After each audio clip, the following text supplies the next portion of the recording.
Hi, welcome to your vibration classes. और आज हम लोग अपना एक नए टॉपिक के साथ आए हैं, संक्रामक बीमारी। ठीक है, पिछले वीडियोस में मैंने आपको जल से फैलने वाली बीमारी के बारे में पढ़ाया था और आज हम लोग संक्रामक बीमारी के बारे में पढ़ाएंगे, जो वायु से संबंधित संक्रामक बीमारियां हैं ना। आपकी किताब में देखिए जल से संबंधित 3-4 बीमारियां दी गई हैं, फिर वायु से संबंधित बीमारियां दी गई हैं।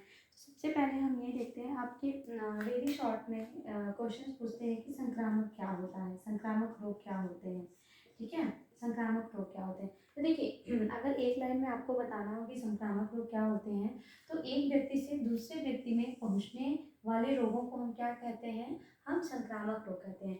सिर्फ एक व्यक्ति से ही, एक व्यक्ति में नहीं, किसी भी जानवर से, किसी भी जानवर से किसी भी व्यक्ति में, किसी भी जानवर से जानवर में जो भी संपर्क के द्वारा हो रहा है, उसे क्या कहते हैं, संक्रामक बीमारी कहते हैं। ये जल के द्वारा भी हो सकता है, वायु के द्वारा भी हो सकता है ना। इन दोनों माध्यम से क्या हो सकते हैं, संक्रामक बीमारियां हो सकती हैं। तो संक्रामक बीमारी क्या है, एक व्यक्ति से दूसरे व्यक्ति में पहुंचने वाले रोगों को क्या कहा जाता है, संक्रामक रोग कहा जाता है। अब ये जो संक्रामक रोग होता है, ये किन किन माध्यमों के द्वारा फैलता है, ये भी आपके एग्जाम में पूछता है कि संक्रामक रोगों का संक्रमण क्या होता है, मतलब किन किन माध्यमों से ये क्या होता है, पहुंचता है। सबसे पहला जो है वो जल एवं आहार के माध्यम से। आपने पढ़ा ही था कि जल और आहार के माध्यम से हमने कितनी बीमारियां पढ़ी थी। हमने हैजा पढ़ा था, ठीक है, हैजा पढ़ा था, हमने पेचिस पढ़ा था, पेचिस पढ़ा था, हमने अतिसार पढ़ा था, अतिसार पढ़ा था, हमने क्या पढ़ा था, हमने डायरिया सॉरी टाइफाइड पढ़ा था, क्या पढ़ा था, टाइफाइड पढ़ा था। ये सारी बीमारियां हमने क्या लिखी थी, जल एवं आहार के माध्यम से। यदि हम दूषित जल, दूषित भोजन का प्रयोग हम कर रहे हैं, तो वो जो दूषित भोजन और दूषित जल है, वो हमें क्या करेगा, वो हमें विभिन्न बीमारियों से क्या कर लेगा, संक्रमित कर देगा। दूसरा क्या है, वायु के माध्यम से संक्रमण। देखिए, हम और आप हैं, मान लीजिए आपने देखा था कोरोना का टाइम ना, कोरोना का टाइम आप सभी को याद है। उस टाइम पे लोग क्या रहते थे, दूरी बना के रखते थे। क्या कहा जाता था ना कि 2 गज दूरी बनाना है, मुंह पे सब मास्क लगाए रखते थे। क्यों? क्योंकि अगर मान लीजिए मुझे सर्दी जुकाम या फिर कोई भी ऐसी बीमारी हुई है, अगर मैं एक स्वस्थ व्यक्ति के सामने हूँ और मैंने छींक दिया, तो वो उसके माध्यम से, जब मैंने छींका या फिर मुझे खांसी आ गई या फिर बलगम आ गया, वो तुरंत उसके जो विषाणु होंगे या फिर उसके जो वायरस होंगे, वो कहाँ पे फैल जाएंगे, वो वायु में फैल जाएंगे। और उस समय जो भी व्यक्ति उसके पास होगा, वो क्या हो जाएगा, वो उस बीमारी से संक्रमित हो जाएगा। तो वायु के माध्यम से संक्रमण फैलता है। दूसरा है प्रत्यक्ष संपर्क। प्रत्यक्ष संपर्क, जैसे मैं और आप आमने सामने, जैसे मान लीजिए मैं ऑनलाइन क्लास में हूँ, जैसे जब मैं अपने क्लास में रहती हूँ, अपने बच्चों के सामने रखती हूँ, मान लीजिए मुझे सर्दी जुकाम हुआ है, मैं क्लास में गई हूँ, मैंने छींक दी, मेरे सामने जो बच्चा बैठा है वो भी क्या हो सकता है, प्रत्यक्ष संपर्क है। सबसे अच्छा उदाहरण तो आपका प्रत्यक्ष संपर्क का क्या है, कोरोना है। उस समय हम किसी से भी नहीं मिल रहे थे, अगर किसी को सर्दी जुकाम होता था या फिर छींक आती थी, तो ऐसा लगता था कि अरे बाप रे, ये तो यमराज की तरह लगता था। तो ये क्या होता है, प्रत्यक्ष संपर्क क्या होता है, प्रत्यक्ष संपर्क का मतलब होता है कि जब आमने सामने व्यक्ति हैं, कोई भी अस्वस्थ व्यक्ति है, कोई भी व्यक्ति जो संक्रमित बीमारी से किसी से ग्रस्त है, और वो किसी स्वस्थ व्यक्ति के सामने अगर है, उससे हाथ मिला रहा है, उसके सामने खांसी उसे आ रही है, छींक रहा है, तो उससे भी होने की संभावना बढ़ जाती है। फिर आता है रक्त के माध्यम से। रक्त के माध्यम से भी मान लीजिए कोई ऐसा स्वस्थ व्यक्ति है जो स्वस्थ है, और कोई ऐसा व्यक्ति है जो किसी बीमारी से ग्रस्त है ना, उसे रक्त संबंधी, और उसका रक्त नीडल से ले लिया गया या फिर उसको इंजेक्शन लगा दिया गया, बाद में उसी इंजेक्शन का प्रयोग उस स्वस्थ व्यक्ति के लिए कर दिया गया। तो रक्त के माध्यम से आपने देखा होगा रेबीज होता है। रेबीज क्या है, पागल कुत्ता है ना, पागल कुत्ते के काटने से रेबीज होता है। उसके वायरस का नाम क्या है, रेप्टो वायरस नाम है। तो अब जो कुत्ता होता है, जो जिसको रेबीज के अंदर जो उसका संक्रमण हो गया है, वो जब किसी स्वस्थ व्यक्ति को काटता है, तो उसका कनेक्शन किससे, उसका लार किससे मिलता है ना, उसका लार ब्लड से ही मिलता है। तो ब्लड के, रक्त के माध्यम से भी क्या होता है, संक्रमण होता है ना। तो रक्त के माध्यम से हो गया। जो है संक्रामक रोग के संक्रमण कितने होते हैं, आहार के द्वारा, जल और वायु के, जल और आहार के माध्यम से, वायु के माध्यम से, प्रत्यक्ष संपर्क से, और रक्त के माध्यम से क्या होता है, संक्रमण होता है। आज जो एक बीमारी हम लोग पढ़ेंगे वो क्या है, टिटनेस है। ठीक है, टिटनेस को हम कई नामों से जानते हैं।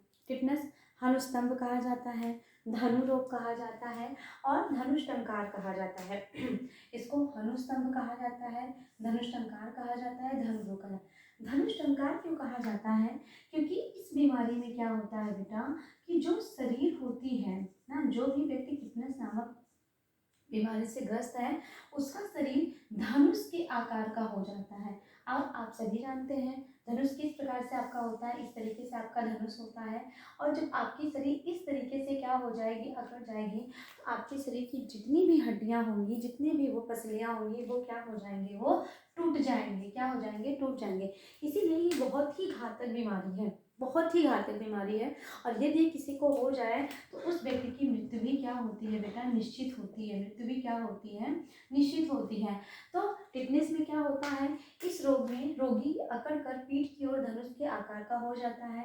ये प्रायः किसको होता है, बच्चों और प्रसव जो प्रसव के बाद की महिलाओं को ये ज़्यादातर देखने को मिलता है। अच्छा, आपने देखा भी होगा कि जब कोई महिला गर्भवती होती है तो उसको टिटनेस का इंजेक्शन लगता है ना, उसको तीसरे महीने पे, पाँचवें महीने पे क्या किया जाता है, टिटनेस का इंजेक्शन क्या किया जाता है, गायनोलॉजिस्ट के द्वारा दिया जाता है।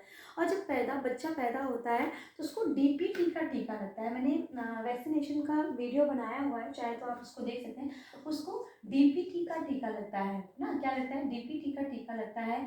उसके बाद इसी का बूस्टर भी उसको लगता है।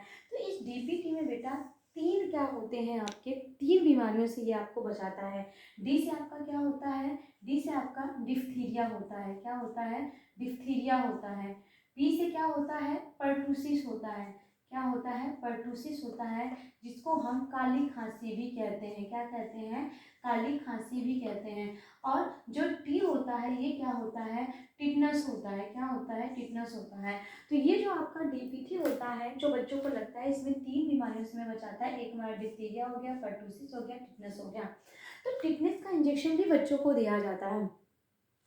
इसमें यहाँ पे हमने देखा कि प्राय बच्चों और प्रसव के बाद महिलाओं को ये होता है ना, प्राय बच्चों को प्रसव के बाद महिलाओं को होता है। यदि उन्हें इंजेक्शन नहीं लगाया जाता है, क्योंकि जब गर्भवती स्त्री को टिटनेस का इंजेक्शन लगता है तो वो गर्भवती महिला को ही नहीं सुरक्षित करता है, बल्कि वह बच्चे को भी क्या करता है, इस बीमारी से सुरक्षित बचाता है। अब इसका कारण क्या है, तो ये जो टिटनेस है इसके जो इसका जो रोगवाहक है उसका क्या नाम है, क्लॉस्ट्रिडियम टिटानी। देखिए लिखा गया है कि ये रोग क्लॉस्ट्रिडियम टिटानी द्वारा होता है। और इसके ये किसमें पाए जाते हैं, तो गोबर में, मिट्टी में, घोड़े के लीद में, गंदी खाद में, धूल में। इन सबके इसके जो बैक्टीरिया होते हैं, इनके जो वायरस होते हैं, वो सब इन्हीं सब में क्या होते हैं, पाए जाते हैं। किसमें पाया जाता है, गोबर में पाया जाता है, मिट्टी में पाया जाता है, घोड़े की लीद में पाया जाता है, गंदी खाद में पाया जाता है, धूल में क्या होता है, इसके वो पाए जाते हैं। अब ये इसके लक्षण क्या क्या होते हैं, तो सबसे पहला लक्षण तो मैंने यही बताया कि मांसपेशियां क्या हो जाती हैं, अकड़ जाती हैं। और मांसपेशियों की जो फैलने और सिकुड़ने की जो क्षमता होती है ना, हम आप जानते हैं कि हमारा शरीर क्या है, हड्डियों का ढांचा है, उसके ऊपर हमारे मांसपेशियां बनी हुई हैं। और मांसपेशियों के ही द्वारा हमारे शरीर में क्या पाई जाती है, फ्लेक्सिबिलिटी पाई जाती है। हम झुक सकते हैं, उठ सकते हैं, बैठ सकते हैं। इसमें मांसपेशियां ही क्या होती हैं, नष्ट होने लगती हैं। मांसपेशियां ही प्रभावित होती हैं, जिसकी वजह से उसकी फैलने और सिकुड़ने की क्षमता क्या हो जाती है, नष्ट हो जाती है। फिर गर्दन की जो मांसपेशियां होती हैं वो भी अकड़, पूरे शरीर की मांसपेशियां धीरे धीरे अकड़ने लगती हैं। और जब बेटा कोई चीज़ अकड़ जाती है तो वो जब जैसे मान लीजिए यही पेन है, ठीक है, यही हाथ है, हम इसको इस तरीके से मोड़ सकते हैं, वो कर सकते हैं। अब ये पूरी तरीके से क्या हो जाए, एकदम से अकड़ जाए ना, इसको मोड़ सकते हैं ना वो कर सकते हैं, तो ये धीरे धीरे बेटा क्या होने लगेंगी, छीड़ होने लगेंगी, नष्ट होने लगेगी और टूटने की भी अवस्था क्या हो जाएगी, आ जाएगी। तो गर्दन की मांसपेशियों में अकड़न के कारण जबड़ा जकड़ जाता है और ऐसी अवस्था को बंद जबड़ा कहा जाता है। अब उपचार क्या है, तो भाई अगर आपको बिल्कुल भी शक है कि टिटनेस जैसी बीमारी आपको दिख रही है या फिर लक्षण आपको दिख रहे हैं, तो आपको तुरंत चिकित्सक के पास जाना है। गर्भावस्था इसका टीकाकरण सबसे बड़ा इसका उपाय है, उपचार है कह सकते हैं। इस गर्भावस्था प्रसव के समय माँ और बच्चों को एंटी टिटनेस का टीका लगाना चाहिए। अगर किसी व्यक्ति को घाव वगैरह हुआ है, चोट वगैरह लगी है, तो उसको हमेशा खुला नहीं छोड़ना है, उस पर आपको पट्टी बांध के रखनी है।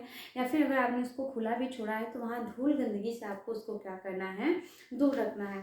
तो ये आपका टिटनेस है। इसके बाद अब हम कल मिलेंगे इन्हीं बीमारियों में से किसी और, जो आपके जैसे टीबी हैं और सारी बीमारियां, उनके साथ मिलेंगे। ठीक है, तब तक आप इसका रिवीजन कर लीजिएगा, पढ़ते रहिए। हम इस सीरीज़ को कंटिन्यू रखेंगे और आगे भी हम पढ़ते रहेंगे। Thank you so much.